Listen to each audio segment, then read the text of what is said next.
Right. Clicking Yep. live. But how's Games Done Quick been going this year? I heard that there was some crazy shenanigans that someone did. Was it like Paper Mario speedrun that used Ocarina of Time somehow? I haven't seen that. No, I heard that happened. that sound because Ocarina of Time has gotten to the point where I think they can do basically arbitrary code execution. So I wouldn't be surprised if it was something along the lines of like cartridge swapping to like. Yeah, that's how it sounded like it was. Yeah, but Okay. yeah, I definitely want to check that out. I've just been watching live. Gotcha. I wasn't sure if that one had happened, like, at some I think point while that you'd been that watching, or if happens that was this earlier. time. Yeah.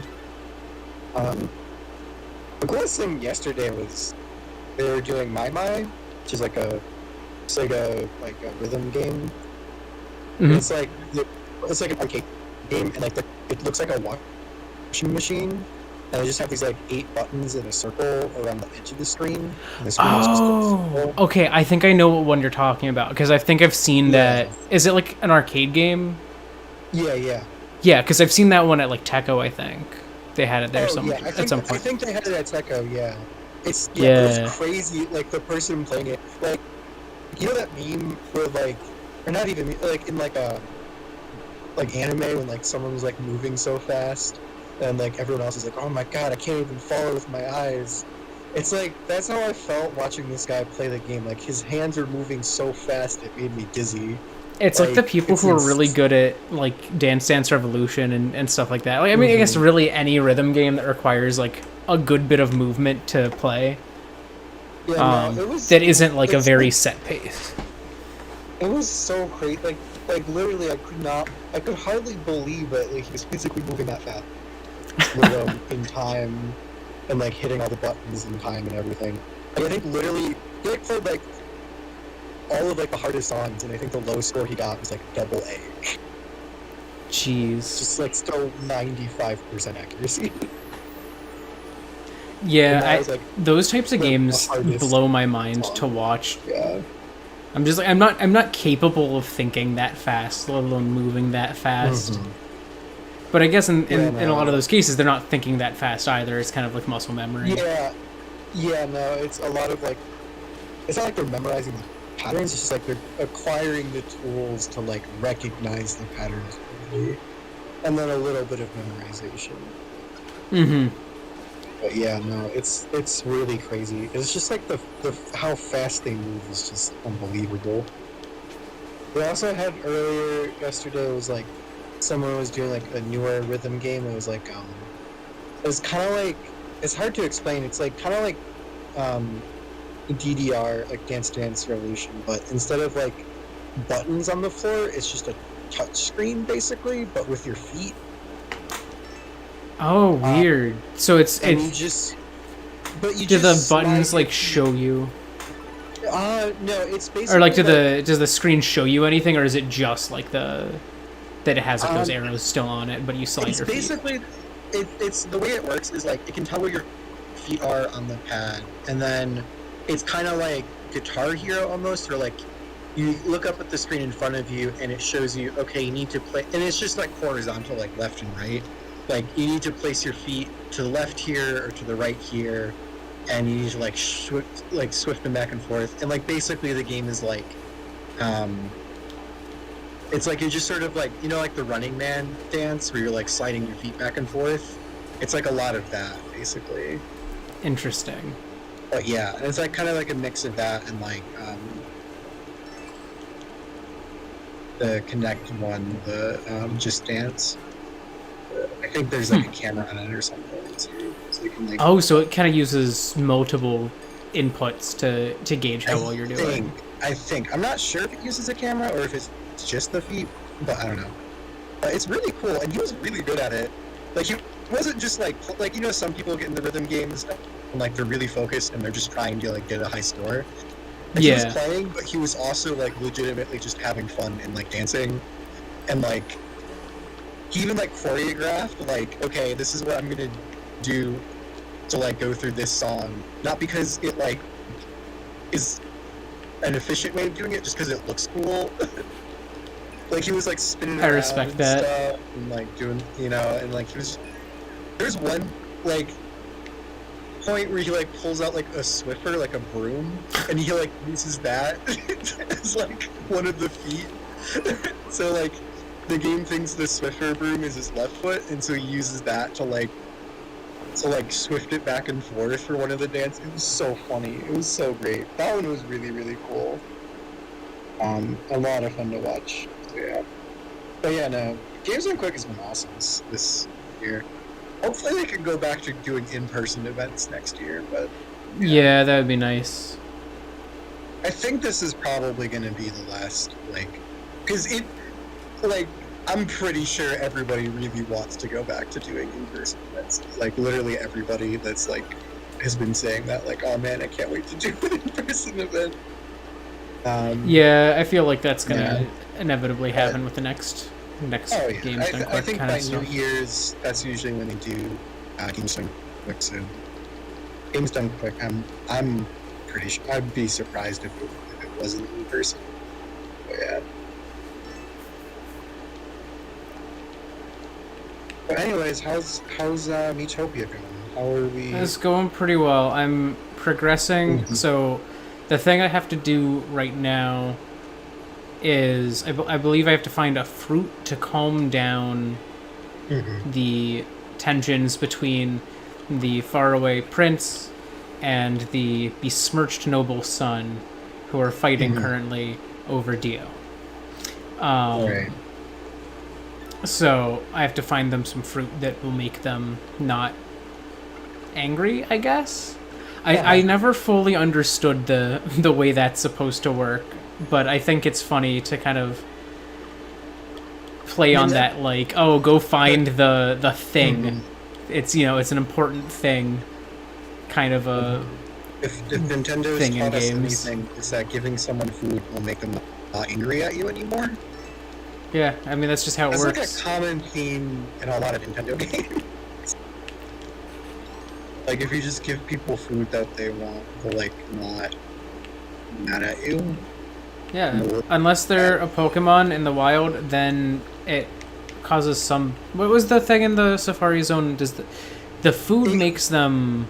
Makes them harder to catch, but less likely to run away. That's right. Yeah. Or the rocks in some games are approaching them closer, in others make them more likely to be caught, but more likely to be captured, but also more likely to run away. Yeah. Also, I've been playing Age of Calamity a lot in an effort to get all the Korok seeds, because I'm nearing completion. Yeah, There's not as many. But I'm on the last set of 35 to get, which is the rest of the ones in the levels. I'm up to partway through chapter 2 of a 6-chapter game of having all of them. But some of them that I've missed are honestly I can completely understand why I missed them, because they were just right out in a relative open spot, and so when I would be hunting for them, I wouldn't look there. I'd be I'm not gonna turn around at the start of the level. I'm gonna make sure that I check all the corners, and then I forget about the start of the level. Giving me flashbacks to when I was trying to find all the Diglets in the Isle of Armor. Oh yeah, the Diglets were kind of tricky, but I enjoyed them. I think I broke and started using a guide after I found 80 of them or 70 of them. I got a lot of them, and then I was like, okay, maybe we can just use a guide. And I was like, no, I'm gonna try and find them for real. And I literally, some of them are so hard. They were really, really hard to find without a guide. It's yeah.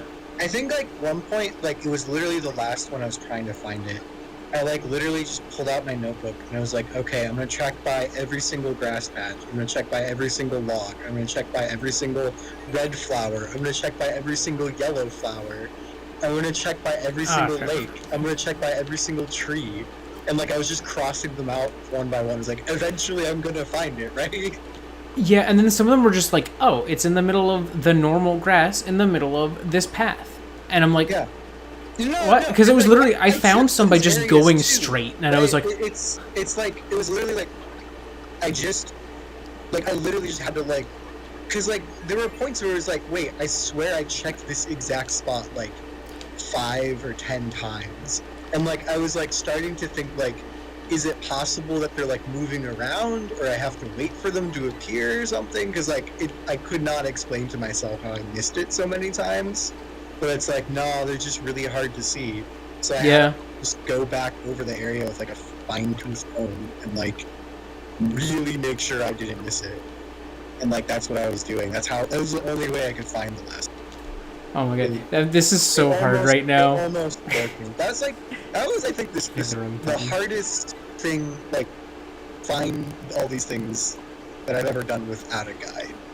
Yeah, the Diglett one was tricky, but honestly, I don't know why. I really enjoyed it. I have no idea why.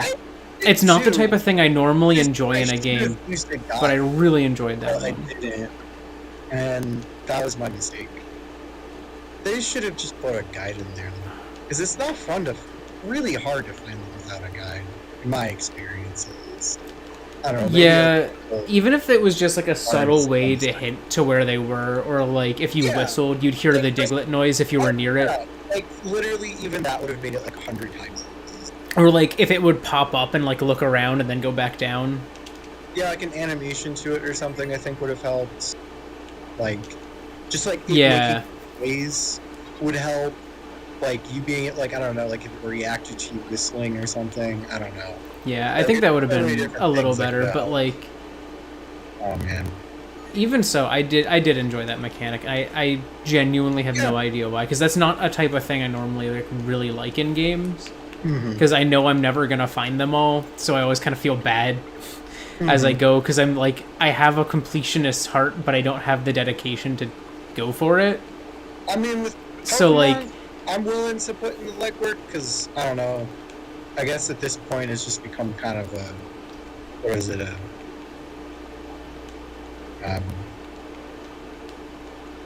sunk cost fallacy. Like I've already spent enough time. I guess that's fair. Like playing the game, getting all the Pokemon at this point, it'd be kind of dumb if I gave up now, right? See, but like I don't even get all the Pokemon, which is like, so. Jordan, I've gotten not only have I completed the Pokedex, I've completed the Pokedex for like different generations, right? Like I went through all of Gen 6 Sword and Shield, and I completed the Pokedex there, and that's like the biggest Pokedex in the franchise. Like the biggest. Yeah, the Gen 6 one. The Gen 6 one is, yeah, because it's that was the first time all I of ever those did it. plus that. And then I went back to like Gen 3 and completed the Pokedex in Gen 3. Because that one you can just like trade Pokemon. You don't have to transfer from the you can't transfer from a previous generation. Yeah, because Gen 2 was incompatible with any of those ways to send up. But yeah, that's what I did there. And then I didn't do it for Gen 4 because you have to transfer some older ones, I think. Or rather, I was going to do it, but then I lost my copy of Soul Silver because it got stolen. Yeah, makes sense. Because that was a really expensive game. That's like the most... Like, literally, I'm not even upset about losing the 3DS. I'm more upset about losing that one game. Because it's hard to get. Yeah. And I also bought the Poké Walker with it, and the Poké Walker was in the backpack.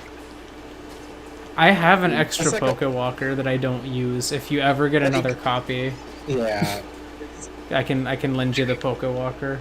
Yeah, because I had both a copy of to get like a copy of the game and the Walker. It's not yeah, I'd imagine, because I feel like most people either lost their Poké Walker or like threw it out because the battery died. Or whatever. Like, yeah, I'm upset about, but at least I played it a bunch. Yeah. Like, the Pokemon game I bought more recently, and I didn't get to finish what I wanted to do with it. So I'm sorry about that. And yeah. It was like my other Pokemon games, because that would have been really pissed if that happened.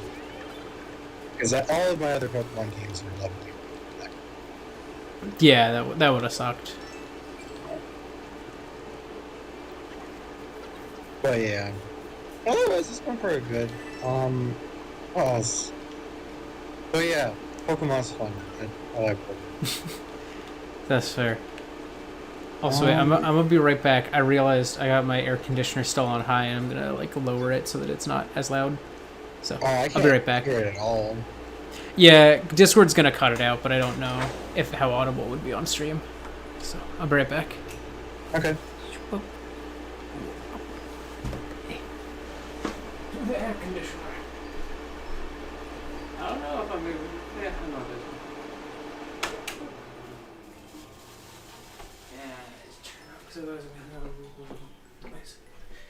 Alright. Air conditioner successfully not on.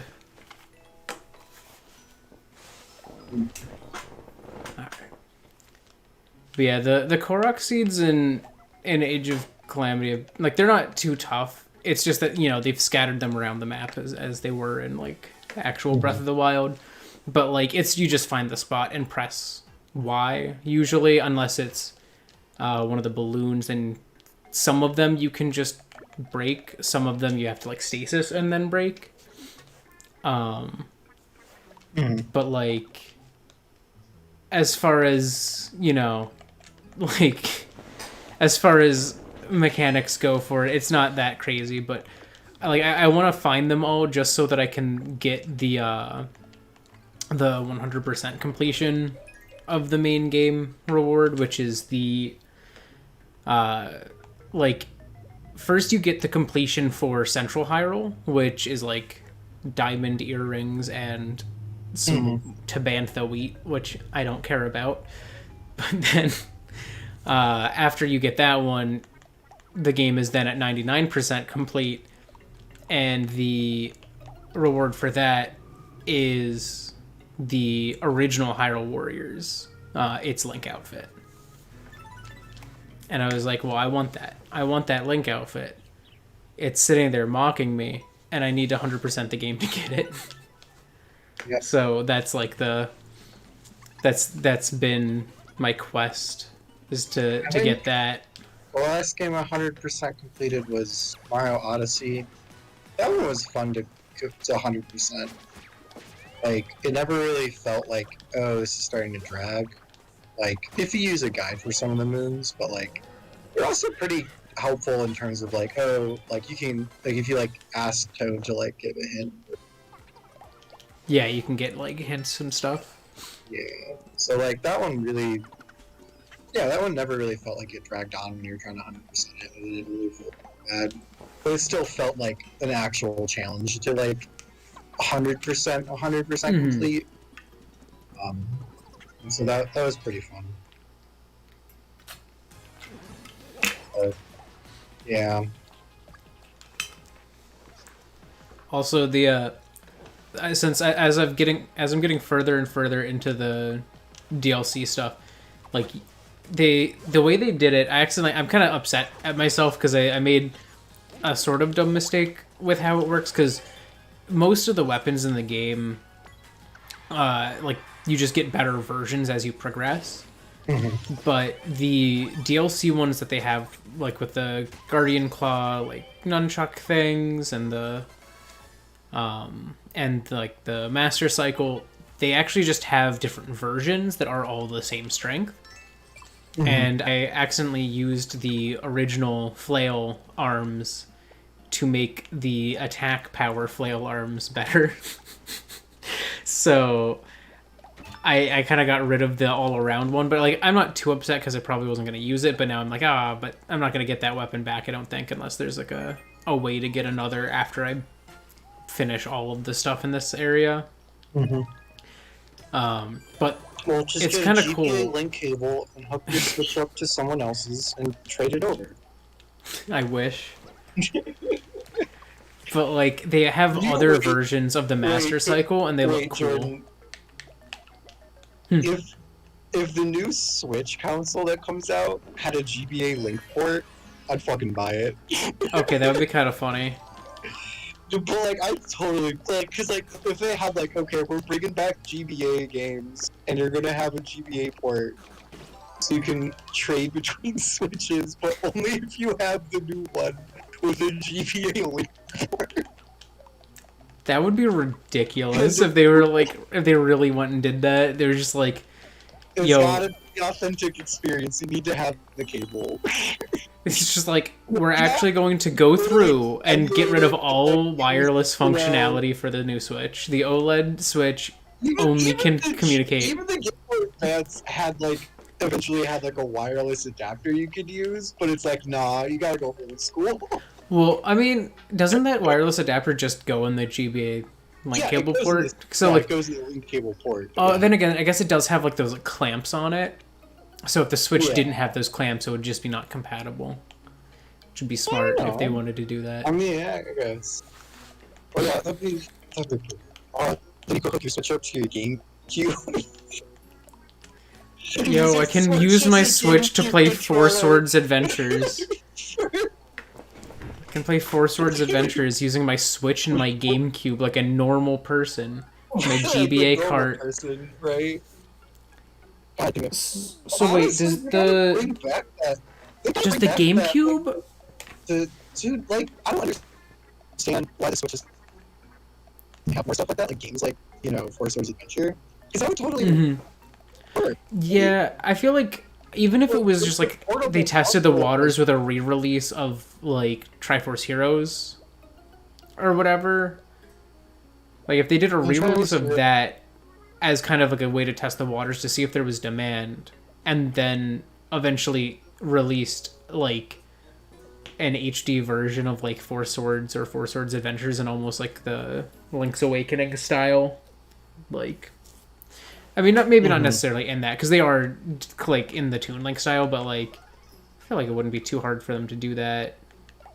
Like, they already have an HD engine for Wind Waker. You could just use that same engine and then, like, kind of modify it, or at least use some of the same models or textures from that and modify those. Well, honestly, that was kind of a surprise. More games where it's like, you have one up on the screen, like the TV, and then people, like, bring their own Switch. Because you can have like a friend who has like a Switch Lite, and then you have your Switch up on the TV, and they can connect their Switch Lite to it, and a game to it. I think that'd be really cool. But I don't understand why Nintendo doesn't, you know, do that. That'd be cool. Like, one of the things, like I don't even know, like that's the other thing I'm kind of pissed that like Nintendo hasn't really been doing since like the DS era is like, the DS download play, like that was so, like, because I'm kind of pissed they haven't done anything with that. Like the 3DS, I think had like a version of it, but so few games actually made use of it. Yeah, it was like you could use it in Mario Kart 7. You could use it. I don't think you could use it in Smash, but you could use it. I think that was. Yeah, it's like you had to. Well, no, you might have been able to use it in Smash, and then you would have been able to play as like a few characters, but the other person would get them all or something. Like, I don't just remember. Having like a feature where it's like, okay, you don't have to like buy anything, but if we want to play like a multiplayer game together, where you have it, where I have a copy of the game, and you have your Switch, I have my Switch. Yeah, I think that was like the best feature that the DS really had. Was just like the ability to do that. I'm upset about too. It's like Mario Kart on the Switch sucks because it's like if you want to have more than like 4 players, like you need another Switch, but like you also need another copy of the game, right? Yeah, if you want to do more than 4 players, you need, like, can you do more than 4 people locally in it? I'm trying to think of how its local multiplayer works. I don't know if it can even go up to 8 on the Switch. I think it... Because I know you can do up to 4 people on one TV, but I don't know if you do a local lobby. Well... No, you could do a local lobby of up to I think 8, maybe up to 12. And then... I think with a local lobby, though, I think you can only have up to 2 people on each Switch. Which is similar to how it works in online. And I think it's because to run the communications and to have that many of like the high quality models on screen would potentially cause lag. So I think that's back double dash why mechanics. Double dash is way better. I have up to 16 people playing one game. Globally. Yeah, but you'd have to have 4 copies of the game to have 16 people play. We could also do like, isn't it like? Or no, because like, isn't to get 16 you needed side of the controller and the other person on the other side of the controller. I've done that before, yeah. So you could technically have 32 people playing Mario Kart Double Dash. Because it's 2 people per cart, right? Yeah.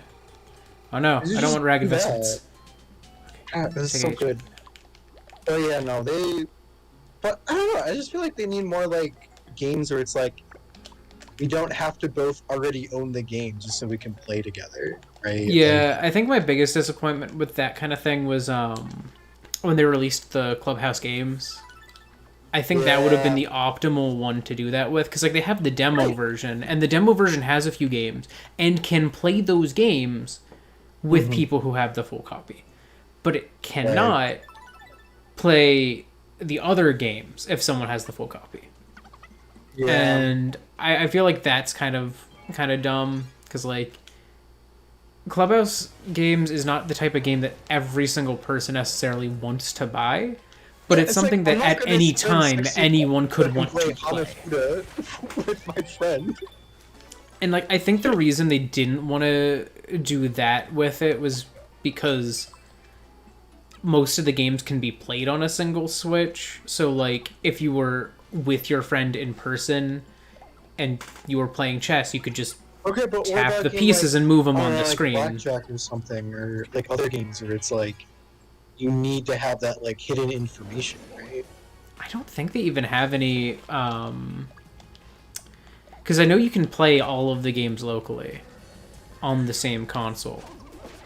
So I don't think they have any of those games where you would need to keep things secret. Yes, but maybe they do. They have blackjack. Do they? Yes. They have blackjack. They have poker. They have presidents. They have. There's quite a few card games actually that are like that. So maybe those ones just don't. Like that too. Do those ones not allow you to play on the same console? It's like either I think it's like you take turns, or it's like you have to play them like remotely. Like you can't do them locally. Okay. Because I was gonna say I thought everything that it had was local, but I guess if they had some that were like there's can't do local. It's like there's information because like they have chess and shogi and stuff like that where it's like okay, it doesn't matter, like you're both gonna see each other's stuff anyways. You know, like Yahtzee or yeah. But yeah, I feel like Clubhouse 51, or is it 51? Yep, Clubhouse 51 worldwide. Yeah, I feel like it's probably one of the most disappointing ones in that way, because like it's more expensive than I would want that game to buy it for, but like to be fair, yeah, like it's more expensive than I would want to pay to play it, but it's not that expensive for the number of games and for how replayable some of those games are. Like, like there are people who pay $5 a month to play chess online. Like, yeah, chess.com. Chess.com actually got really huge after but they're not Queen's paying Gambit. $5 to play chess. They're playing $5 so they can get access to a community of people who like playing chess.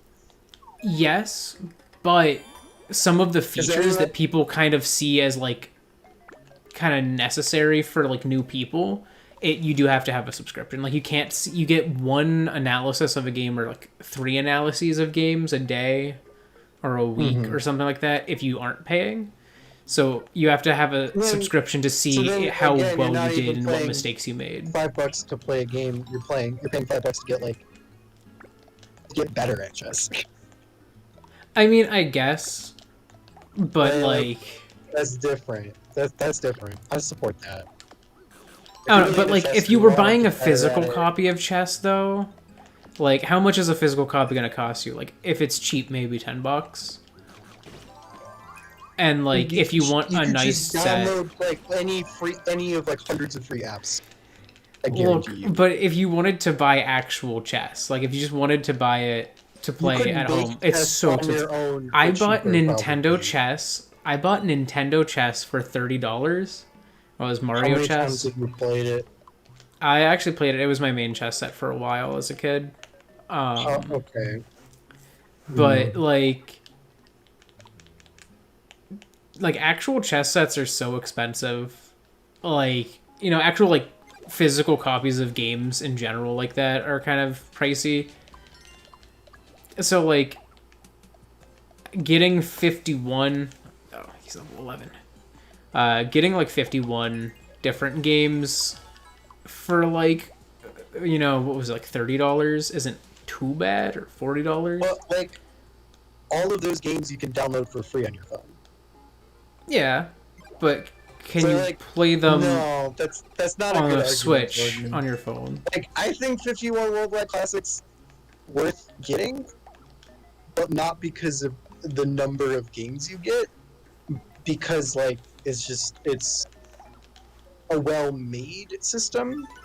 It's easy to play with people remotely, which you can't really do with like, you know, if you download an app on your phone. Like, you can Well, yeah, that was kind of what but I was like getting at, was that like, you know, you get that many games You get with randomly a matched polished with people as experience.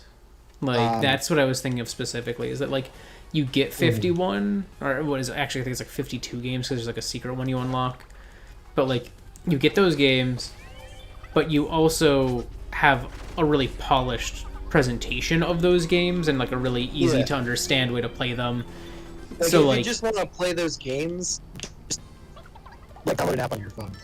yeah, Right, but if you wanna, like, right, and it also too, it's like, it's a good party game to play with people, right? It's a good thing to be like, oh hey, like, we're gonna go to my grandma's house and I need a game to play with them. Hey, here's a like perfect like, no way, like not the investment game that like my grandma already knows how to play probably. yeah. Like, maybe I can play Hanafuda.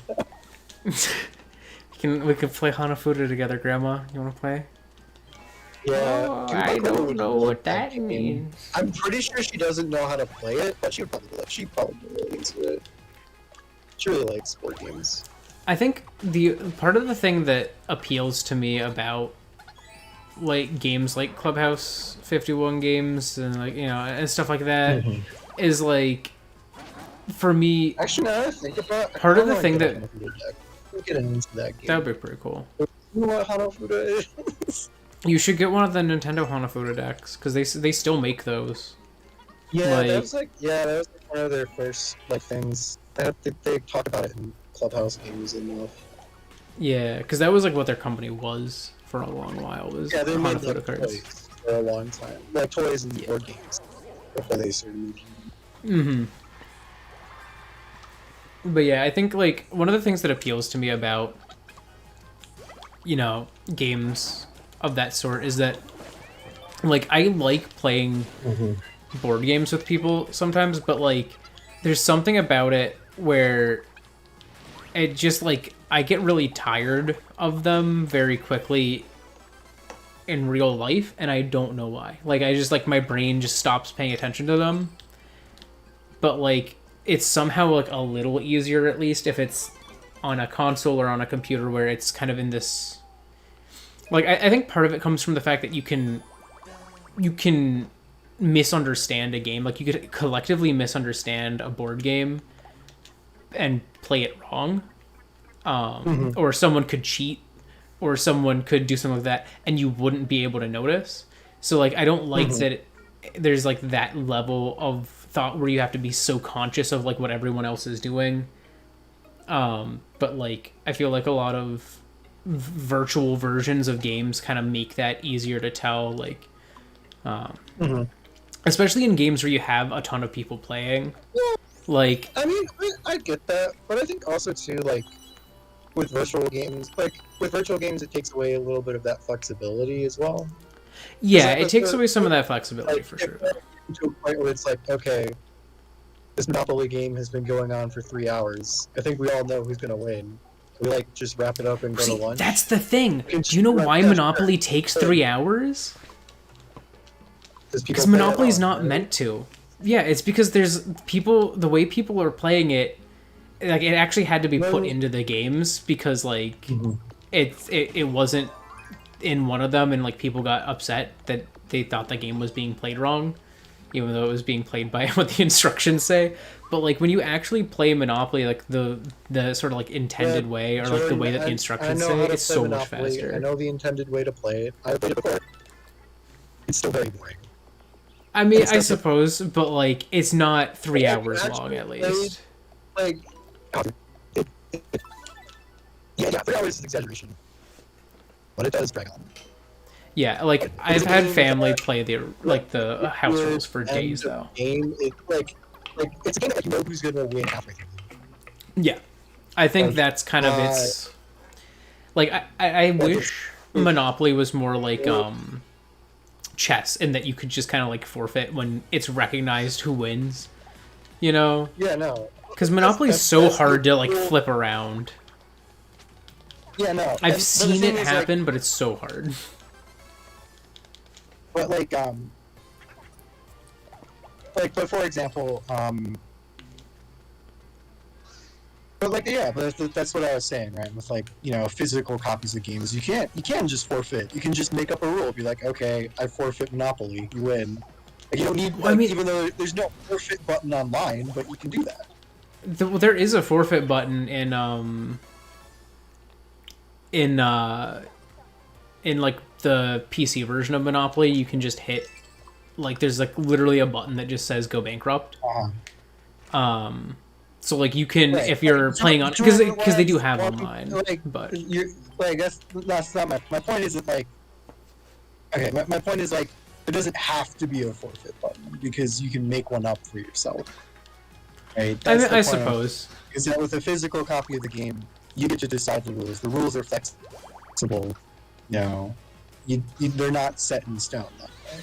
Right? That's the nice thing. Right?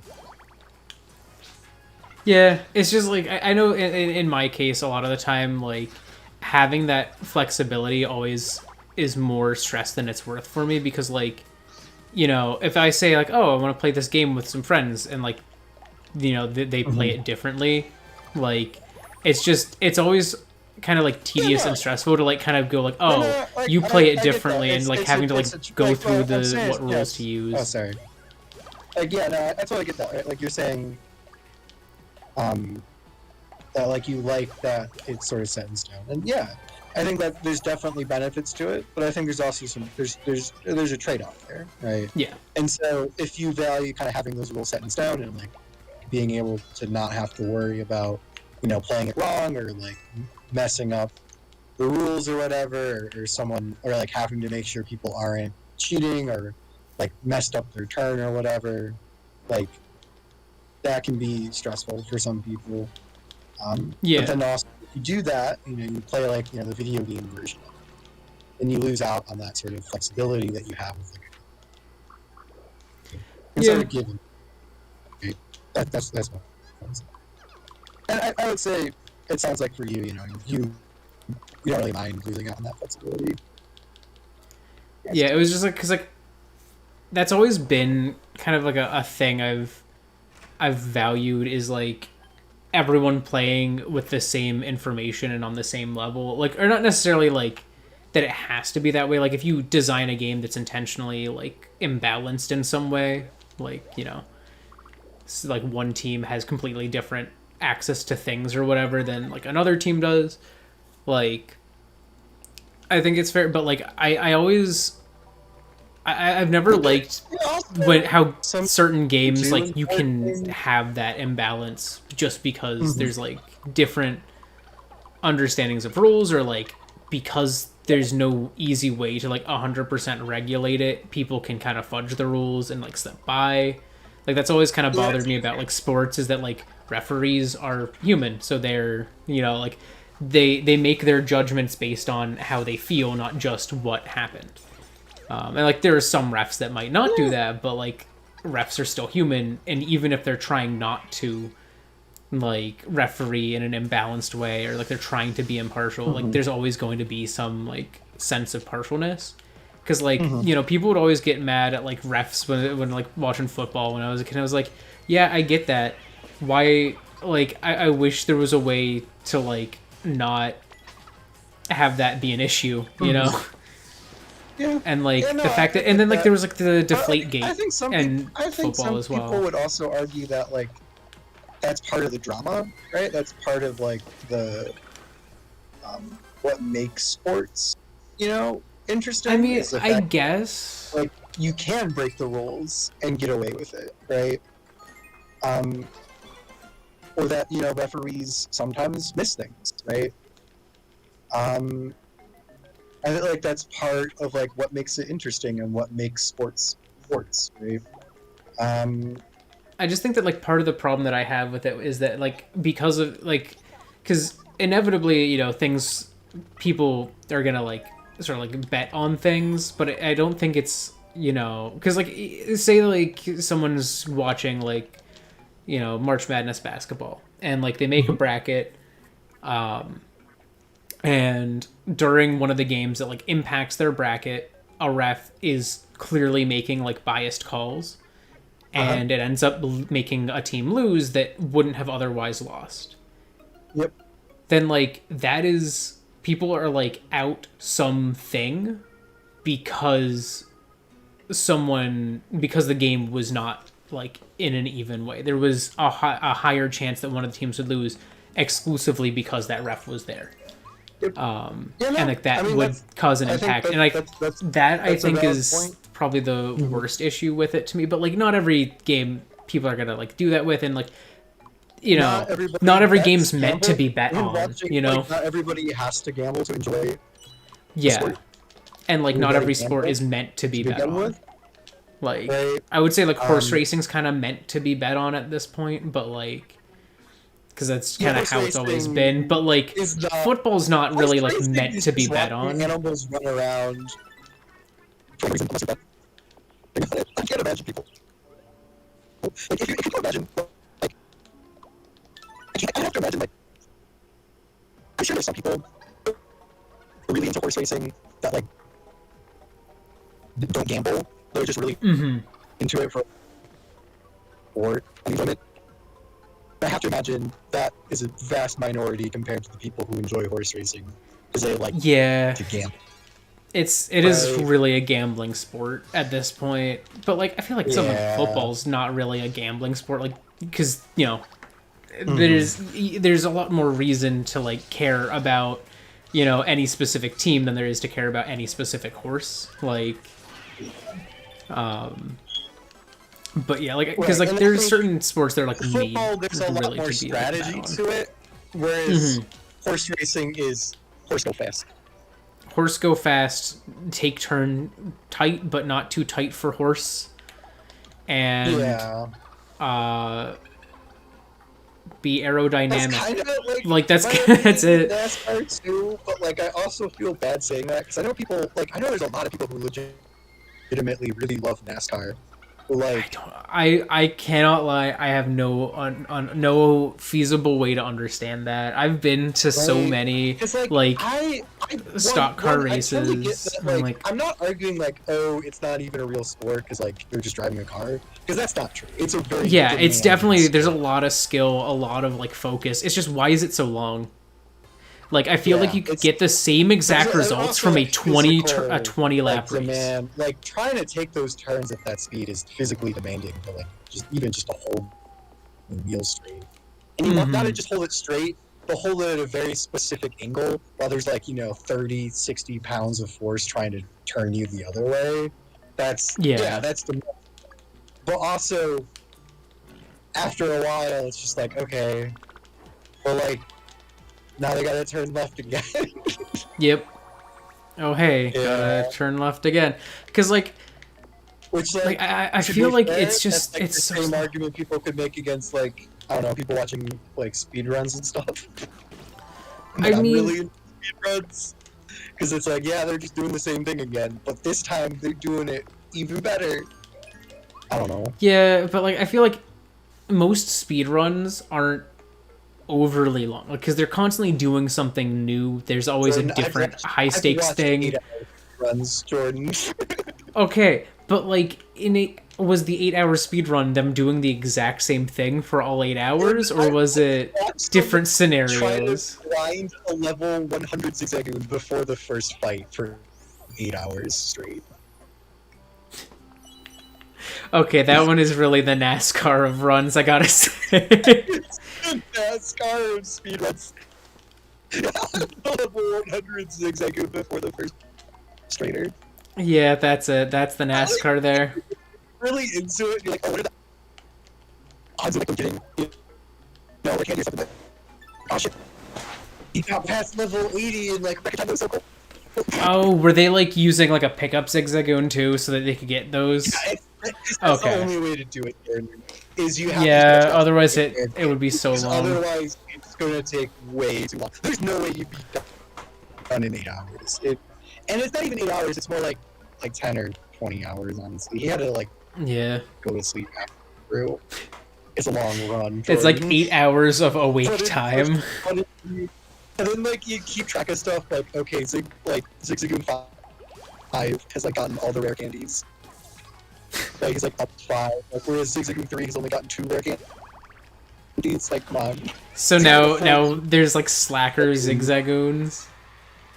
Yeah, it's like a full team of Zigzagoons that you're like trying to get rare candies with. It's hilarious. Okay, but I guess I will offer one piece of defense of that speedrun. It may be ridiculously long and they're doing the same thing the entire time, but at least it's indoors that you can enjoy it. Like you can choose to enjoy it outdoors if you want, but it's by default kind of like an indoor activity. Because NASCAR, it's so hot. It is so hot because you're just outside in a not well shaded place with like just asphalt and blacktop and cement and like all these things that just soak up heat and then radiate it back out. It is hell. I think I it's went like to one as a NASCAR kid drivers on like a lose, field 10 trip. pounds in sweat or something from like racing. Because I believe that.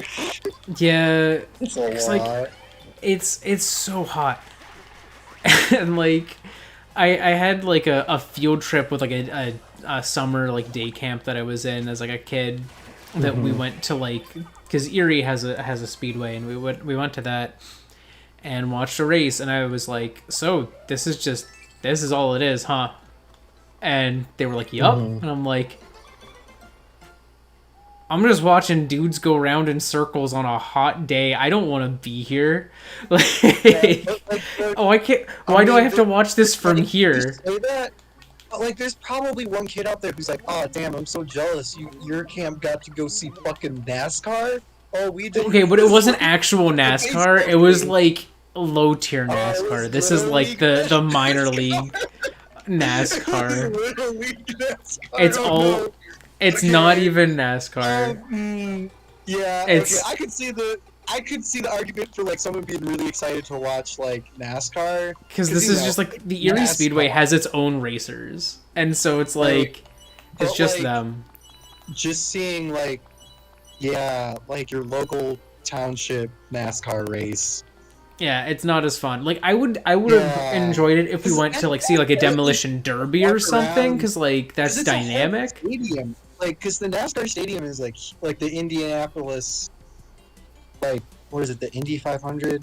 I don't know what the name of the stadium is, but there's like they have huge stadiums, right? With like Yeah, fans and stuff, and like it's like you don't just have to and watch like the race and walk the around. Erie Speedway is pretty like well built up, but it's not like as fancy as like a NASCAR one. Like you know, the bleachers are just like metal bleachers, but they're in a relatively nice arrangement. It's like a really nice high school football stadium, but it's got a racetrack instead.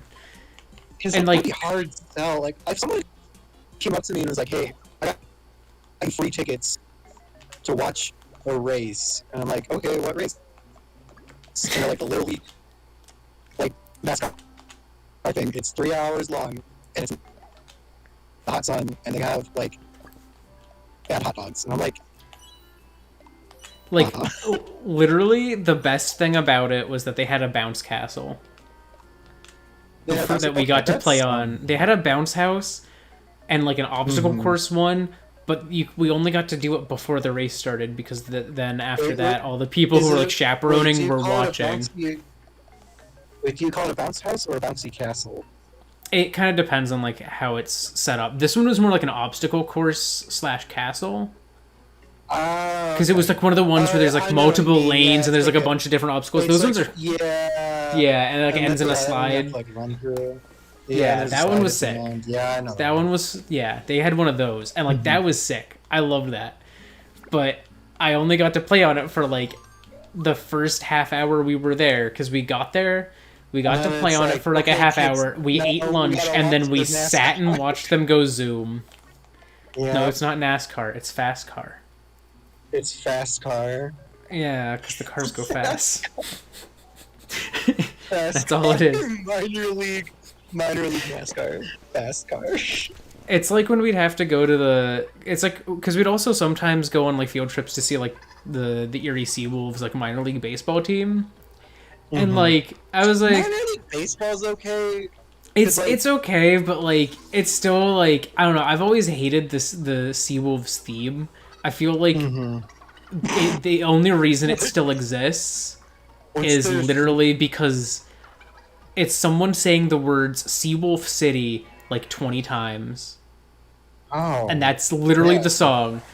And it's the almost the exact same intonation and everything. Like every single time. So it's just they took someone who said Seawolf City like once and then they like repeated it 20 times over like a backing track of like a rock band, and it's so annoying. And I hated the summer every time the radio station would play it, because every summer that was like, you know, their peak in like advertising and stuff, and it would be incessant. And then the only relief I would get is when someone would talk over it and be like, come on down to the whatever baseball stadium, you know, see the Seawolves. Yep. And then it would kind of fade back in and be like, no. What is a Seawolf? I'm pretty sure it's literally like a pirate with a sailor hat, or like, or not a pirate, like a wolf with like a pirate hat. Oh, it's just a wolf with a pirate hat. That's or like funny. An eye patch or something. Yeah, it's literally, it's just like a furry pirate. Right. And like, I don't mind their like mascot or anything like that. I just hate their song. And when you go to the stadium, they play it so many times, or at least they did when I was a kid, and it was constant. I just could not. I hated it, and I don't know why. Every time we went, I was just next to like the grossest random middle-aged man like possible. I don't know how it happened every time. Or like I was right behind one. Like there was one, like literally one of the times, this dude, he only had half his face shaved. The other half was like really patchy stubble. And he was just like plowing through hot dogs and like just getting hot dog shit everywhere. And I was just like, why am I here? Why did I have to be next to this guy? Why couldn't someone else? Because like it was just like that does sound like someone would going to see Wolf's game. it was so, because like I didn't like, oh man, it was so bad. And so like I always had like a negative association with those games. And then the thing was, I was like, oh, it can't be that bad the next time I go. And then I got another dude just as bad. Like, I swear, one of the guys that I was next to like crapped himself while I was there, because there was just a sudden atrocious smell that lasted most of the game. I don't know how I always got those people. Like, and I was like, I don't, because like other kids like loved it, and so I didn't want to be like, oh, I hate this to them, but like, man, it was not enjoyable with all that going on every time. Because, like, it's not like the games are, like, bad or anything. It's not like the players are bad. But, like, every time I was there, it was tainted by some random middle-aged man. Like, I don't know how it always happened to me. Like, Yeah. it was impressively bad luck. I remember. I think the first time I realized. Sorry, this is So I remember like when I went to summer camp, like we would always go to like every so often we have like a field trip or something where we go to like like a baseball game or like we go to the pool or like a forest reserve or like a amusement park. And I remember like the first time I realized the economy was doing bad as a child, like what that meant was like one year, like the first couple of years we would go to like a White Sox game and it was like, oh fuck yeah, this is awesome.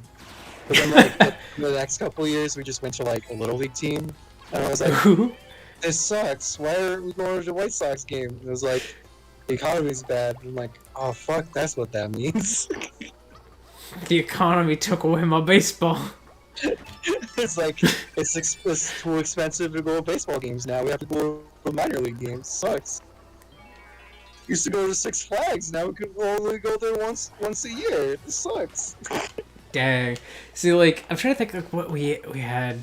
If there was ever anything that like kind of hinted at that. I guess there was like one of the summer camps because I would usually go to ones that were like they were either like free or like discounted for me because they worked with like the program that I had like a TSS through and like like counseling through and stuff like that.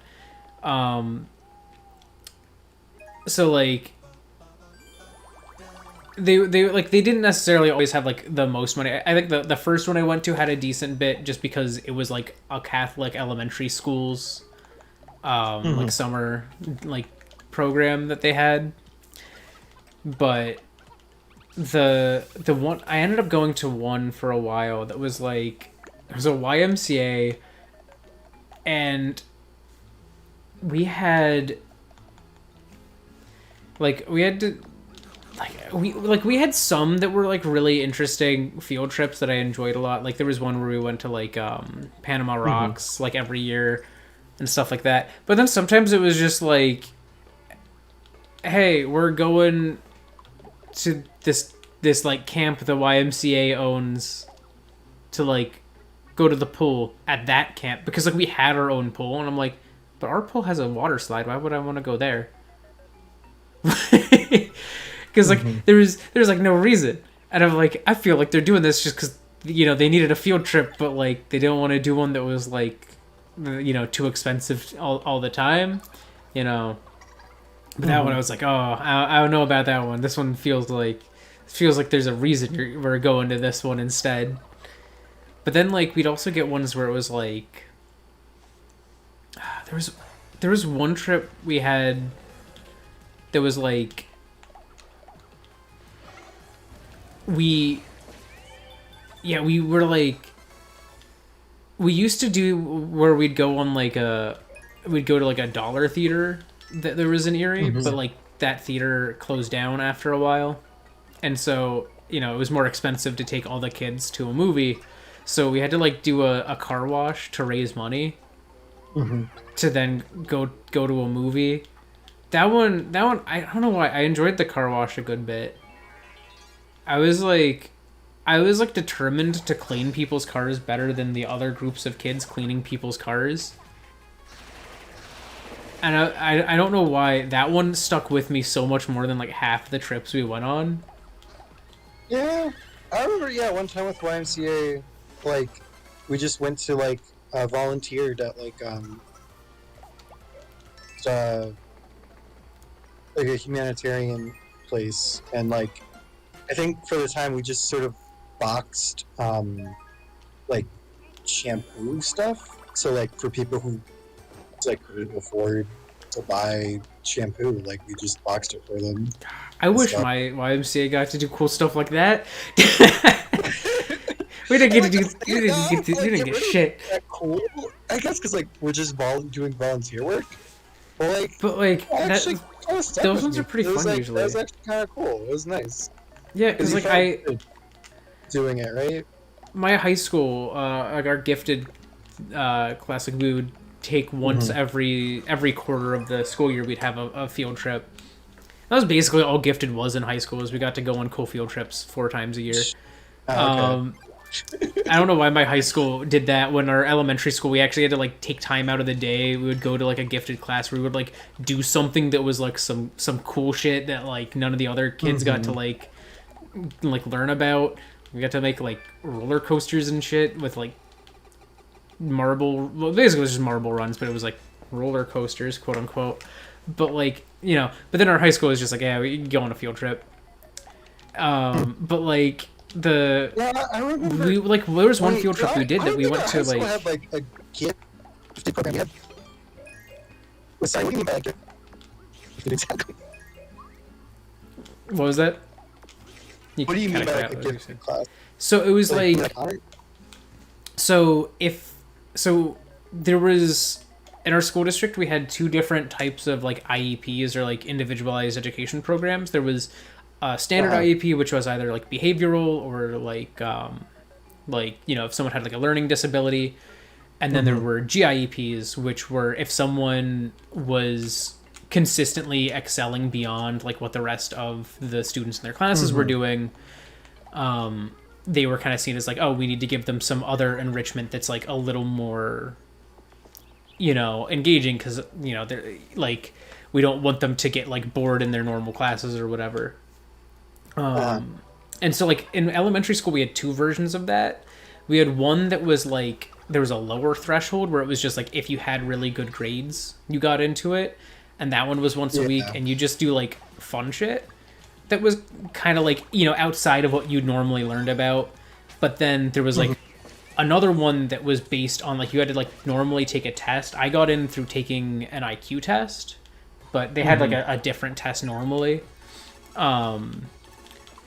And that one, it was like more, there was less people and it was more focused on like, this is the topic we're going to be exploring for like this year as as the gifted program. Like 1 year we had, and like, that was in like elementary school? Civil War and stuff. Yeah, and that was the elementary school version. Then when you get to middle school, for half the year you would have a once a week gifted class, which once again kind of had like a focus to it. 1 year it was like learning a language, so I focused on like learning Japanese when I was in like 7th grade.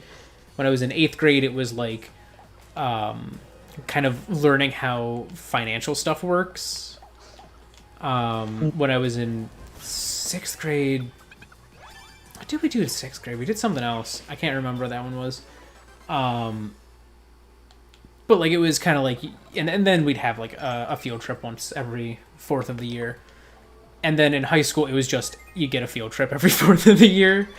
But usually those field trips would kind of like they would be more education oriented. Like there would kind of be like a thing you discuss at the end about it. Even if except for the last one of the year, was just the fun one. Like it was we did something fun because why not? But like it would be like, I think the 3rd one in the year was always you'd visit a college and do some program there. That was actually like that was one of the ways I went to Allegheny before attending, was like through my gifted program. Right. And they'd only go to like a college once every 4 years, because like there were a few in the area that we'd go to primarily, and then we just repeatedly go to those, but such that people only went to them once. But yeah, and that was like kind of all we had in high school. But yeah, like for me in grade school we had like LEAP, which is like I don't even remember what the acronym was anymore. It was such a long time. But it was like a advanced like language arts kind of program, and we had a similar thing for mathematics, which is basically like instead of like learning math and English with like your normal classroom, you'd like leave to go to like a special room with like other kids who were in that program, and you would learn like advanced language stuff, or you would learn like advanced like English language stuff, or advanced like mathematics stuff. It's kind of like you basically semi-skip a grade, but only in those two like courses. That was I was in for like all of grade school, and in middle school we didn't have that, but like there's still like I think there's like certain like higher level like math classes you can take, and like higher level science. Yeah, because like we had like honors classes and AP classes, but like we didn't have like in high school we had like programs like honors and AP. That was pretty much it, pretty sure. We didn't really have anything like, I think there were like clubs and stuff you could do like honors programs and stuff. Mm-hmm. That was never really part of it. That was more like extracurricular stuff. It wasn't anything like you do differently. It was nothing like tied to your curriculum or anything. Yeah.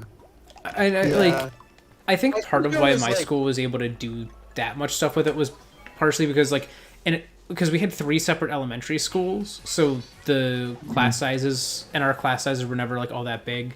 So like in elementary schools, it was easier to kind of make like a dedicated curriculum for like 10 students in the lower level like gifted program, and then like 3 students in the higher level gifted program or whatever.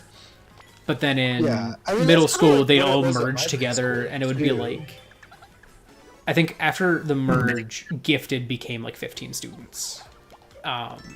And then, that would basically be what it would be like all the way through high school, except high school had 1 more grade than our middle school did. So like it would be slightly larger. So I think that was why like the middle school, high school ones kind of like decreased in how much depth they went into for the gifted programs, just because it was literally more students for someone to focus on when they had other duties as well. Because like the teacher was usually just like they had other stuff that they did. They were also just the gifted teacher as well. Like my grade school, it was like we had like someone's job was like specifically for like LEAP. It was like for advanced education.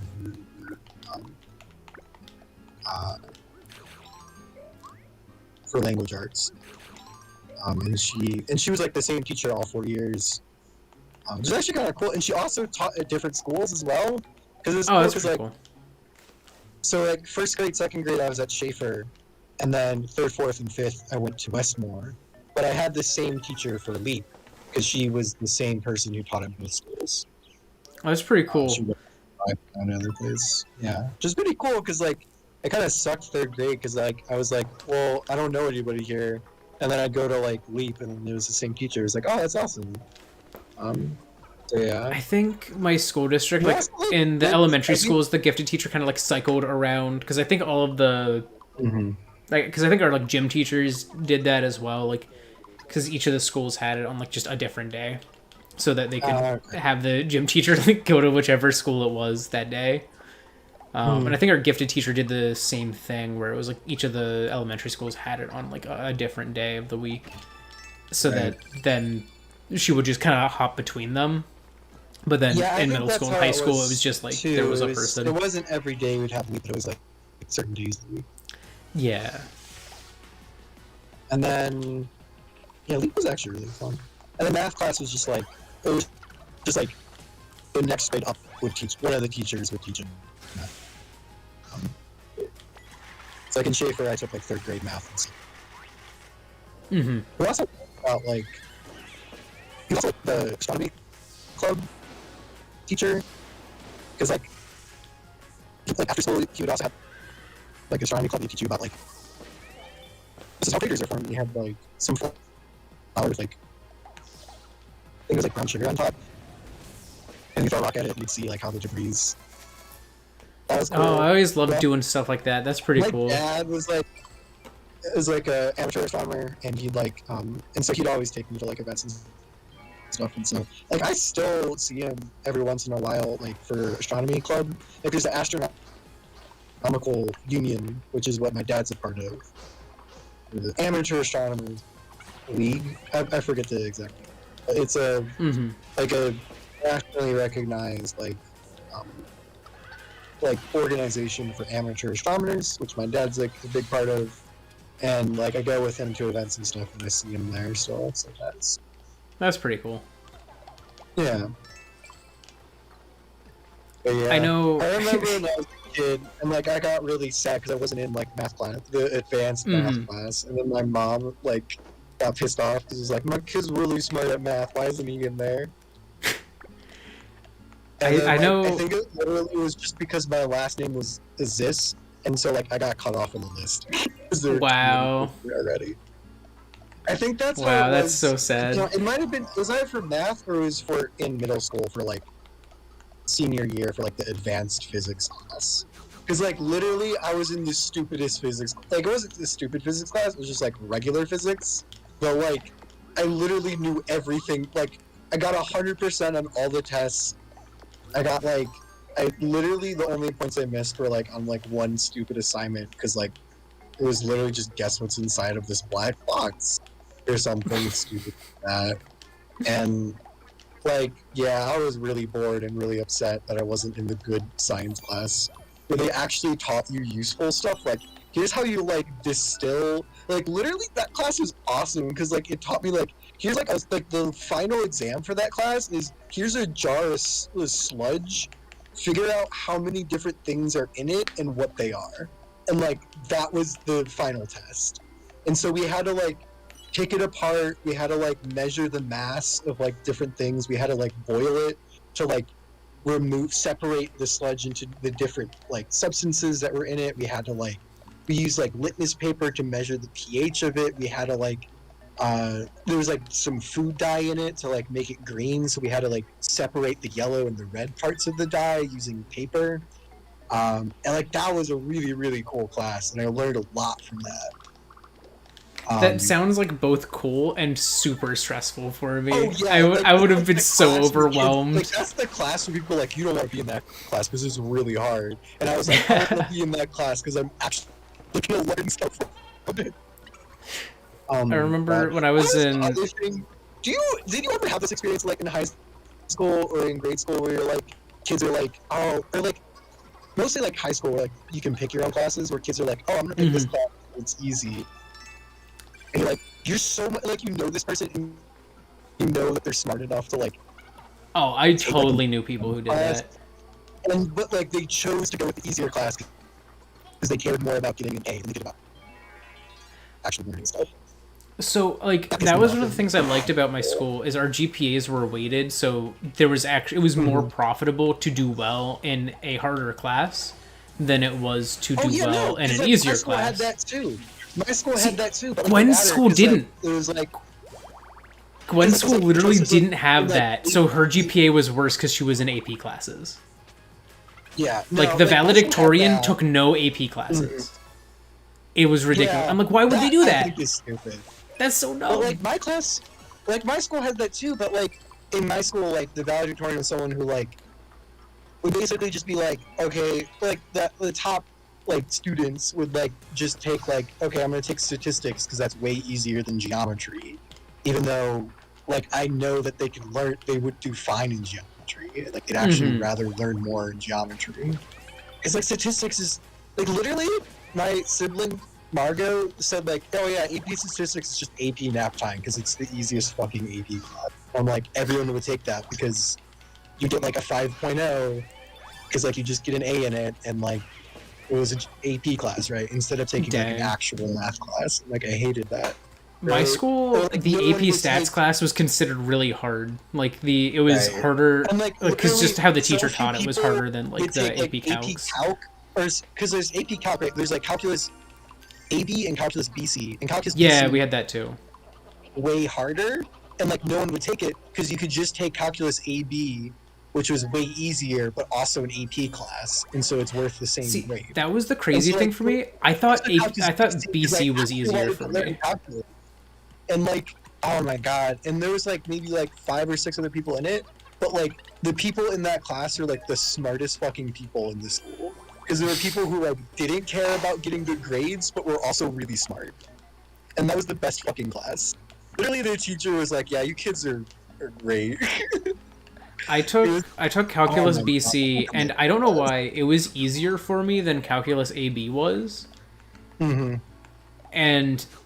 But it was also like I think it was partially because it was where I first would like play around with like programming outside of like the programming class I had, because we had like assigned calculators.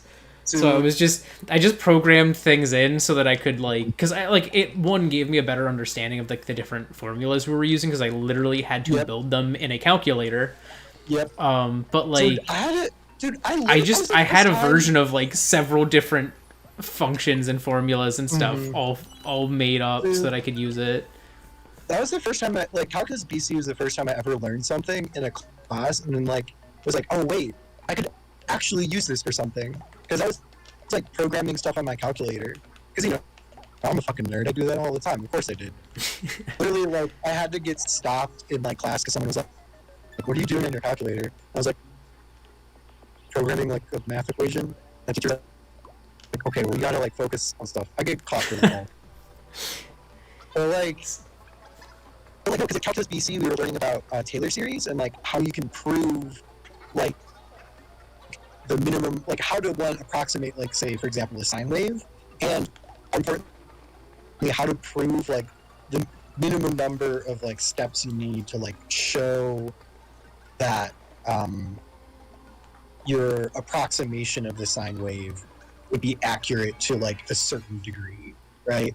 And so I use that to like make a more efficient version of like the sine function on my calculator for like writing a 3D maze program, because it would only calculate it to like it would still be accurate enough for calculating the sine wave that it wouldn't have any errors in like the display, but it would be but it'd be way faster than like actually calculating the sine wave. It was just like a polynomial approximation.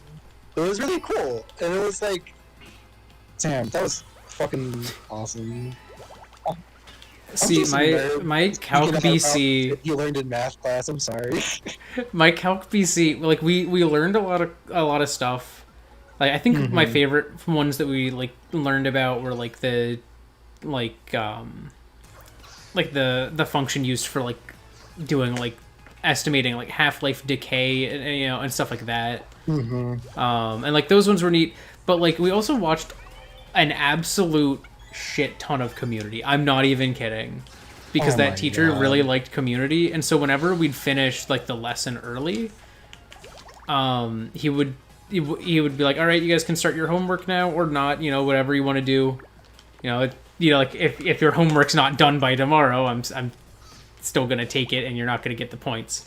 So it's useful if you want to do it now, but like if not, you can just chill and watch Community. Dude, and so we watched Community so many times. Literally, oh my god, high school for me, like literally was just step one. It was like literally just how can I like cram doing all my homework here at school so I don't have anything when I go home. Like literally, because like for me in high school, if I didn't do my homework at school, it just wouldn't get done. Yeah, that's fair. I was like that with like my math homework. Oh my god. Like I would do as much of it as possible at school, and then I would rush through and do as much as I could before class started. I could always do my math homework in like the last minute. But like English, where you had like write a paper, fucking sucked at that. It was like, how am I supposed to write a paper? I don't even have a laptop here at lunch. Like math homework, I can just fucking do it. I just have a little math sheet, my notebook or whatever, pull out the math book. Essays are harder. Like essays is like, no, I can't just, what am I going to do, write it out in pen? Like, fuck that. I hated doing like drafts, so I like never wrote shit for my essays on paper. Yeah. I was like, I'm not doing that. I'm not doing that. And going through my like entire education career, writing as little as possible. Like I ended up having to do a lot more math than I think the normal person would. But I don't care. I love math. I think there was when I was in high school, I didn't want to take too many AP classes in a semester, which literally it was like I think I took 2 at a time. I took 2 sets of 2 AP classes because I just like I don't know. It was like I don't need them. Like I'm not gonna take the tests for them or anything. I just wanted to like take them for like some rigor. It was like I wanted every single period, every single class I had to take had to either be honors or AP. Yeah, 'Cause if I had to I take did that for the one most part as well. education class, like, oh, those were See, worth. but that's the thing. My You my compare high that- school had two versions of psych. It had AP and general psych. And I took Yeah. the non-AP one, and the teacher constantly asked me if I wanted to switch to the AP one, and I was like, no, this is great. I love this. We have watched 2 episodes of Law and Order SVU this week. I love this. We made a brain out of mashed potatoes and sand. This is like elementary school all over again. Oh my god. Dude, We got to make our couldn't own stand- experiments, and then we had students from another class come in, and we experimented on them. I'm like, this is great. I love this. Yeah. We're doing all these Yeah, fun like, things. We're having like psych is fun cool. learning games. Everyone else is over there like, Yeah. oh, which psychologist came up with this? Was that Brown? Ah, crap. And I'm sitting there, I'm like, murderer, go shoot. Like, Yeah. and then basically I took get intro it. to psych. And then when I took intro to psych in college, it was just my high school psych class, but again, and in slightly more detail. And I was like, this is great. Yeah. It just doesn't have the Law and Order. Yeah, no, like, oh my, but the thing is, like, I couldn't take general studies in high school because, like, I just felt like I just wouldn't learn anything. Because, like, dude, I remember taking, like, German, and I was like, God, I wish I could take advanced German. Not because I want to learn German, but because like, I just the don't basic want to be stuff's in boring. general studies with, like, kids who were, like, because, like, literally, like, my regular, like, German class would just be, like, the teacher yelling at kids half the time. Because, like, just no one would care. Like, you go to a general studies course, and it's just no one would care about anything. Yeah, that definitely happened at my school. Like, there was only ever one that I was actually required to take that had, like, there were other existing things, and that was because going from middle school to high school, like, as a freshman, we didn't get to pick our own classes. That was the one time we didn't get to. Oh, And it was just because in middle school we didn't pick our own classes, so like they just did basically the same thing to kind of smooth your process of getting into high school, but then halfway through the year you had to pick your own anyways. So, well, like we were able to pick our own in high school, but only the first semester of high school was picked for us. I know what you mean, but that's, I don't know, for us, like, you could. It's just weird to me. It's like you don't have to be picking your own classes anyway. It's like, yeah, I think it was just like smooth the process or something. I don't know, but like also, like, that sucks because like what if you just want to take like advanced classes? Well, that's the thing. The classes were picked based on your grades, and so all of the because you couldn't get into the If I let the first school system honors pick class. my classes for me, they probably would have put me in a bunch of general studies classes. Because like my grades weren't the best, but like I would much rather have shitty grades in an advanced placement class than to have grades like in a general class. That's fair. Right? Like I'd rather have shitty grades and learn something than have perfect grades and not learn anything. Yeah. Like that's what I realized in like the beginning of middle school was like, don't even worry about your grades, just focus on trying to learn as much as you can. And honestly, I'm so fucking glad I realized that, because that made high school so much easier. Because it's just like, because that's the thing, like, I've never had problems with teachers being like, oh, I hate this kid, I hate this Keith person. I was like, no, teachers usually really like me. They just gave me bad grades because I never did my homework. Yeah. Which is like fair. It's like like literally like teachers would be like, "Oh, Keith, I don't know what to do." It's like you have like you're a great student. You do well on all the tests. You interact with class. You ask great questions. But it's just like if you just applied yourself, you just did the homework, like it'd be so much better. And I'm like, yeah, I know. Yeah, Sorry. I had a lot of teachers who would say that too, because like especially in middle school, I wouldn't do like I think the biggest class that I can think of for it was like my science class, because we would have an assigned reading, you know, that we'd have to do, and then we'd come into this school and then we'd do like a little quiz on it, and I would do awful on those quizzes almost every time because I would literally try to skim through the chapter in class before the little quiz, and I would always do awful as a result.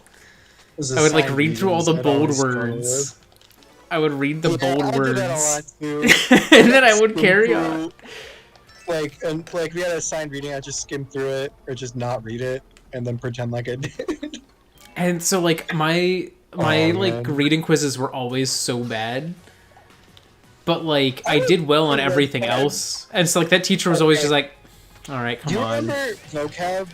Oh my god, I remember vocab quizzes. We had a vocab quiz, and one of the questions was like use this word in a sentence, and I was like, I have no idea what this word means, so I just made up a sentence. It was like one of those sentences where like it technically uses the word, but like you don't actually, like it doesn't really, like you could have put any word there. Like, was it just like an adjective? It's like I knew it was an adjective, so it was like, wow, John, you're a real adjective, aren't you? I'm just imagining if that adjective didn't work for that. Yeah, that would have been so funny. It's like, I just got lucky, hey Tim, honestly, but yeah, I did that a few times. Hey Tim, you're looking very lubricated today. Like, like, is that a sentence? Yes. Yeah. Does it work? Yes. Does it make sense? Maybe. Do you want it to? No. You don't want it to make sense. Because the thing is, like, for a lot of vocab, where it's like, oh, I know what this word means. It's like using a sentence. Like, I would just like I have to like use a sentence that like technically you don't have to, but like I would try and write sentences where it's like I show that I understand the meaning of the word. Yeah, I would always try to do that too. I feel like it was clear when I would try to bullshit one. Yeah. Oh my God. Looking ripped, Joker. Oh God. Looking ripped, Joker. And we're almost to the end of this world, which means if he doesn't get a new outfit, he's gonna have that one until very late into the game. And I love that. In Persona 5, there is like some scenes where he's not wearing a shirt. He's definitely not ripped. He's just a normal lanky teenager. He's kind of like Shulk. He's basically just Shulk, that makes sense. But with Joker's head. Like Twilight Princess Link. Yeah. Where he's like, he's not like, he's fit, but he's not like, you know. Yeah. He's not working out and stuff. There's no like tone to his body. Yeah. It's just sort of there. It's very flat. Yo, I think is almost Dio time. Mm-hmm. Is it Dio time? I think it's Dio time. General Dio? Okay. Oh, yeah, I have to watch this guy fail. The whole point is that he's not very manly, and he's not very, like, strong or anything, but he's determined and he cares. So he'll keep trying anyways. Well, I kind of like that little, like, plot point that this had, was that, like, because, like, he's kind of, like, vying for the princess's affection, and, like, the one prince is very full of himself, but, like, he's also a wimp and has, like, no bravery. But, like, then this dude, he's not very sure of himself, but, like, he keeps trying, because, you know, he cares. And it's like, yeah, I like that little plot point. But, anyways, back to high school. Oh, yeah. I'm trying to think, like, there was, yeah, I had to take, because I couldn't pick my first set of classes, I didn't do well in my middle school's advanced algebra. So I had to take general algebra in high school before I was allowed to take honors geometry in the next semester. So that was like the one general education course that I had to take, really, that like otherwise, you know, I could have I could have been in like an honors class, and like potentially at that time. And so like that one, it was with the same teacher I had with AP Calc BC actually. So we watched a good bit of Community and stuff like that, but that one was so easy because I literally knew everything from it already. I just did poorly in the previous class. Mm-hmm. So I had to go through this class where I knew everything already and just did very well. And people were like, how'd you know this? And I'm like, I learned it in middle school. Don't know what to tell you guys.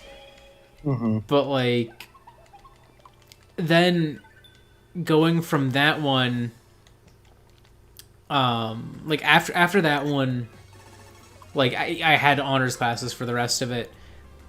But then there was one other case in which I had like no choice but to take a non-honors class, and that was for French, because the first two French and Spanish classes that we had, because those were the languages we offered while I was in high school, the first two were non-honors, the third was honors, and the fourth was AP. Well, the fourth was also honors, but you could also opt to take an AP class on the history of whatever nation. So like you could take French history or Spanish history, if you'd taken the first three of the classes. So I had to take French 1 and 2 with, you know, a bunch of people who like didn't care. But then like French 3 was really cool because everyone there like actually cared about it and actually like wanted to be in the class. And so like that was because like prior to actually getting to like French 3, my French classes were, there's a bunch of people who were just mispronouncing words and going ha ha ha, it's funny because it sounds like this thing when it's not supposed to, or like it would be like a bunch of people doing that, or a bunch of people like just not paying attention or not caring. But then in French 3, there were people who, like, we had, like, these running memes that were all in French, you know? Like, we had these, like, a very different vibe to the class, you know? And, like, that was always super cool to me. But then when I was in French 4, it was my French teacher, she actually resigned to, like, raise foster kids. But my school was like, well, we could actually switch to a different language. And so they decided to switch to Chinese as the other language offered and dropped French after that. So they hired a substitute for the year before they could, you know, have a Chinese teacher in. And so it was the last year they were offering any French classes. So when I took French 4, I was the only French 4 student. And okay, like I was in a class because they didn't want to have like a class dedicated to one student. So I was at the same time that they had French 3, and all of the French 3 students, or almost all of them, were just the previous semester's French 2 students who just wanted to say, I took the last French class that was offered. And so it was like literally being in French 2 again, in that like they just had no, like they were the exact same, you know, type of students where like they were making stupid jokes where they were just like mispronouncing words or like not caring. And it was kind of sad because like my French 3 experience was like, the way I saw it, like so much better than like the French 3 experience that like the students who actually had taken French 2 the previous year rather than like the previous semester, like they were just getting such a worse experience than like what I got, because we had everyone in my class who actually cared, and like a significant number wanted to take French 4, you know, like, so it was like a very different vibe, and like you could tell that they were kind of frustrated with it and kind of getting tired of that, because like it gets old after a while having someone be like, oh, unlit, and then like dabs. That was so common because only means like a bed, and it's spelled like the word lit. Haha, it's lit. And that was the joke, and I had to suffer through that for the entire year, or for the entire semester, because that joke Yeah, started that like kind 5 days in and of, never ended. You know what? You know what joke? You know what, Jordan? That joke sounds pretty unlit. Ha ha. Yeah. I'll let you have this one. It was like one of the things that made me the saddest was there was like a sort of like every class has to have kind of like its class clown kind of kid, but the one we had in that class never his jokes never were like tied to French in any way. They were just bad jokes that like he could have just found on the internet. Nice. Like like there was like one about like fish in a tank and like shit like that. But like meanwhile in my class when I was in French 3, like half the times the jokes were like one of my friends, he would like ask a random question on the board and that would be like ridiculous. He'd be like, hey, how do I say this in French? And it would be some ridiculous statement. And so like then he would say that, at some point in the class that day, or like we'd have like jokes that would kind of run in French and it wouldn't be like we're just making normal jokes that you could make in really any class and kind of have that same vibe. But yeah, it was weird. I like that was my least favorite part of like general studies classes was just like you had so many students who like they were like that, like they didn't care at all. Like they were there because they either needed to be there or because their friends were there, and like that was kind of it. Like, that was always so frustrating for me because I'm like, man, I want to learn and enjoy what I'm learning, but these people don't even want to learn. They just want to be here to say they were here. Well, how's the game going? That's going pretty good. Why is it going with we saved the princess and returned her. The king gave us some money, and now we're heading to the next kingdom, which also means we're about to lose the team. Nothing could possibly go wrong. Nothing could possibly go wrong. We're on a roll. Right. We're just getting ready to go off on a grand adventure. Yeah. Possibly go wrong. We're not. It's just the beginning of a long-lasting relationship in these four characters that we all know and love so much. We can't wait to see how these characters grow and become more complicated over time. They're definitely not going to be gone for like the next half of the game. Yep. That would be ridiculous. Why would anyone do that? That would be awful. It'd be really sad if we just got like all kidnapped or something. Oh, hey, we went to an inn. This place looks secure. Like they got like look, they even gave us like a whole dinner. Like look at that. We got nachos. Yeah. Yo, they got nachos. Nachos, like tea. Tomato soup? Okay, You can that's like dip the sandwich in and. No, that's tea. It's quite bitter, but there's also baby food because these are like just normal food things you can get, except for the nachos. I don't think you can get those anywhere in the game. But that's baby food. The one is baby food. Yeah. So that's tea. They got some nachos. They got sandwiches. They got a whole. I think it's actually technically a griffin roast. Even though it's nice. Yeah, because you get like the legs. So, like, yeah, you got like we got some good stuff. They put out all the stops, Yeah, they really did. It's all about Joker's. Oh, Joker's not gonna give us any spoilers on the next half of the next world. Joker. Time to bid a fond farewell to the land of Greenhorne and totally not each other. Yeah. Next door. 3 cheers to the start of a brand new journey together. Yo. Together. Oh fuck. Oh, yeah. hey, we rescued 450 people. Cool. We got extra sprinkles for, us at this high level. I mean, that's pretty nice. That's 30 more than nice. Yeah. Yeah, I saw that we'd hit 420 when we hit 421, so it was too late to call it out. Oh, damn. Yeah, you just I know. I just missed it. Oh, hey, what's going on? What? Man, I thought the security was good here. no. Like, oh no, there's 3 people were kidnapped, and the inn turned purple. Oh no! Hey, where's my clothes? I thought I was a cleric. Where'd What? everybody go? I'm not having the best of times. What? You The just Dark ate Lord all Surprise this came food? while I was sleeping? He spirited my friends. Spirited away! You got fucking spirit away. Wait. Oh, no. Wait, is... Why am I not remembering his name right now?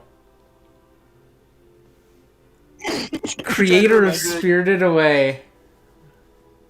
Oh, the Hayao Miyazaki. Yeah. Is Miyazaki actually Surprise? Is that the Surprise all along? Probably not. There's no time to lose. Wait, what? Well, you know what Don would say at a time like this. No need to worry. We'll go He save put him, right? he put a curse on me, and now I can't wear my clothes. It sucks. That's Wait, you can't wear clothes? I can't wear my clothes. I have to get new clothes because he cursed all my clothes and all my sticks and stuff, and now I can't use any of my Oh, so magic now you powers need- to heal. Now you need a new job. Gotcha. All right. Alright. Yeah, I can't be a cleric anymore. So what? No. No, you should be... Oh. you- Oh. No, you should be a scientist. Right? No, that's dumb.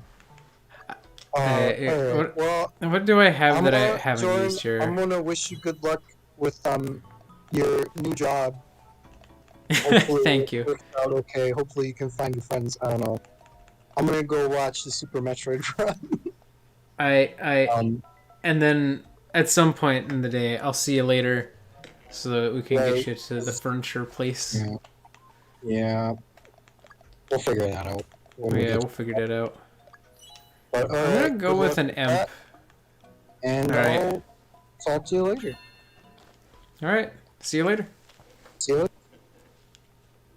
All right. I've become an imp now.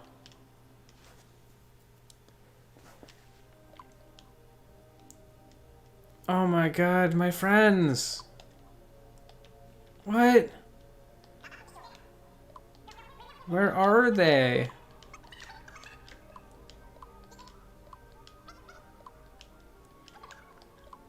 Looks like we're getting a new party in the next stream. I remember when that first happened to me, like when I was actually playing this game for like the first time on the 3DS. That was so upsetting to me. I was like, no, my friends, I like them. Why are they gone? I was so ready to adventure with them for the entire game. And it was like, it threw me for an absolute loop. It was wild. But, yeah, we've progressed quite far. That said, there's not much else I'm gonna be doing in today's stream, because that's the end for today's stream. My plan was to finish up Greenhorne before starting in the next stream on Nextdoor and stuff like that. So I guess I'll just kind of chill here for a little bit and just talk about some things that are kind of coming up. One, the OLED Switch model got announced, and I think I remember when I saw it, I was like, I was initially a little disappointed because, it's not what everyone expected the Switch Pro to be. It's really not even much of a step up. It's just improving upon what the Switch kind of should have had. Here, I'm gonna show you something. It's gonna ruin the feed. So, here's my Switch. My Switch, I have had since the Switch came out. I bought this in 2017. I think I got it in like April. So it wasn't exactly when the Switch came out, but I've had it most of the time the Switch has been out. Brand new, unopened, right out of the box. It was a Switch that someone had bought. They pre-ordered it. The order came in late in the mail, so they had to run to a store to buy it. And they bought their own, and then when theirs came, they just resold it online at pretty much at price. I think it was like an auction, but it was basically at price. They could have scalped it, and they chose not to. Like, they did put it up as an auction, but it ended up being cheaper than like all the scalped models were anyways. But my Switch has a few issues just having been the Switch I've had for this long. Here, I'm actually going to switch. Boop. I'm going to switch to this camera. So, here, just so that I can see a better preview. So, yeah, this is my Switch. Like, it is functional. It still works, you know. The Joy-Cons still slide on and off and click on correctly as they're supposed to. But there's a few things about it that have kind of gotten worn. One of them is this. You see this vent cover here? So this cover is actually broken and cracked. I can actually take it out if I kind of wiggle it enough. See if I can get it to... I don't want to like... There we go. So this vent cover broke off, and I was trying to figure out why. And the reason why, if you look, I don't know how well it's going to show on stream, but there's like a seam here. That seam is kind of warped because having been used for this long, and having, you know, like any Switch, been docked a lot and being charged, my battery's starting to actually warp the shell of the main body of the Switch itself. So, you know, just talking about this part itself, like my Joy-Con's completely separate from this because I can buy new ones if things go wrong. But this Switch is starting to warp at the top. My stand just hangs loose on its own. It doesn't like close on its own all the way. And it also pops off way easier than it used to,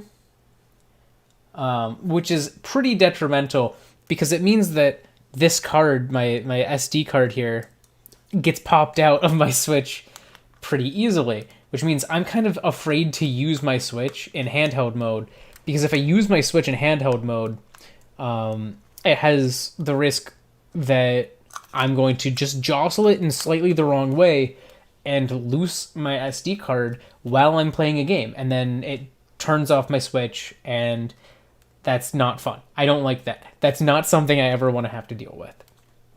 So like those are definitely becoming issues.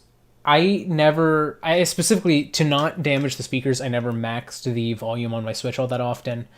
But if I had maxed my volume, I would probably run into the same issue I saw with a lot of my 3DSs, which was my speakers started to die. They started to kind of not play certain sounds right, especially deep sounds. Those ones, because deeper sounds, to make them sound right, on worse speakers, you usually have to make louder. So they would always kind of, you know, push the speakers extra hard for loud sounds that are meant to be deep, and it would go wrong, and it would hurt the speakers.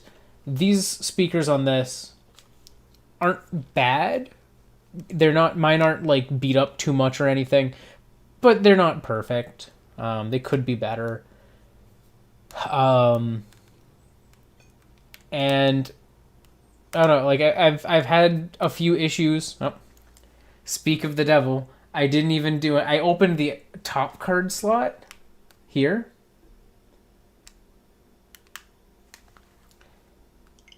And it caused it to turn off.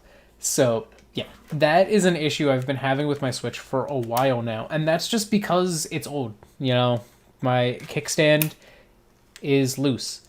And there's literally nothing that could stop that other than the fact that that's just what happens when it gets old. So yeah, that's one of the things. I'm really excited about the OLED model of the Switch, specifically because I basically need a new one soon. Mine's getting old. It's showing its age. I have had it for almost 5 years. This March it'll be 5 years old. Or I guess it was bought in March, but it wasn't used till April. But, you know, this is a pretty old Switch. And these are issues that any Switch can stumble into just from age. I'm going to move my mic so that it's in front of my face here. And, that's just what happens. That's what happens as gaming hardware gets older, is it's going to show those signs of age. And, I've gotten a lot of use out of my Switch. I'm ready for a new model. I'm still going to keep my old existing Switch, for whatever reasons. It's going to be nice to have two. I found that with DS and 3DS upgrades before it's worthwhile to have the old one still. Because now I could do a Nuzlocke that's not online, and I can evolve a Pokemon on stream just by grabbing my other Switch and having a save file on there or something in a Pokemon game. I have solutions to these things now. I have ways to do certain things that I couldn't do before. So yeah, even though the OLED model is not this massive upgrade, I'm definitely going to be leaning into getting it, because why not? But yeah, I guess that's kind of all I had to say on that. So if your Switch is kind of having any of those issues, you could either, get a replacement part or whatever, or you could just get a new Switch, an OLED model, and that's what I'm going to do.